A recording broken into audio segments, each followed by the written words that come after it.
Guys, welcome back again to my mini vlog. So for today's video, ang gagawin natin is magluluto tayo ng ginataang isda. So let's go! So hello guys, so sana makikita nyo ay nakapagsimula na ako dyang maghiwa ng sibuyas at saka yung luya, naghiwa na din ako at saka para lumabas yung katas ng luya is pukpukin mo at saka maglagay ka din ng siling green, pero kung hindi ka mahilig sa maanghang, wag mo na siyang lagyan. And then sa susunod naman is pagkatapos mo na mahiwa lahat ng mga ingredients, susunod magluluto na tayo.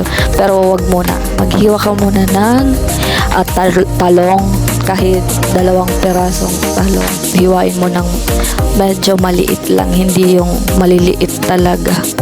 At saka pagkatapos nating maghiwa lahat, susunod natin ang pagluluto. Kasi nga ang sarap ng lulutuin ko guys. Watch nyo to kasi masarap ang luto ko ngayon. So, ang sunod dyan is ilagay mo sa kawali na yung isda. Lagyan mo ng sibuyas. Maraming sibuyas, mas masarap. At saka lagyan mo din siya ng luya. Maglagay ka dyan ng luya. Pagkatapos ay maglagay ka din ng suka dyan. Maglagay ka ng suka. Ilagay mo muna pala yung siling green, yung suka, maglagay ka konti lang.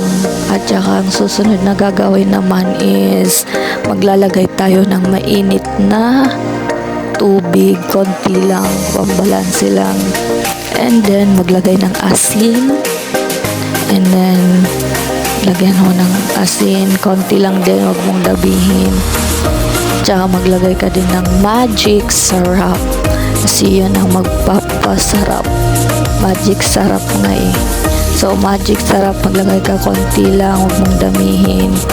And then ito, kumukulo na siya. So ilalagay na natin yung talong, yung kaninang hiniwa natin na talong. So ilalagay natin yun lahat. So, diba? Ang sarap niyan, guys. So, magluto na din kayo sa inyong bahay. At ito naman is yung kumukulo na talaga siya na mayroon ng talong. So, wait nyo ang finished product ko. Ito na siya. Ang sarap, diba guys? Magluto na kayo sa mga bahay nyo, guys. Ang sarap niyang ginataang isda. See you on my next vlog. Thank you for watching guys. Please like, share, and comment na din po kayo sa baba. See you on my next vlog. Bye!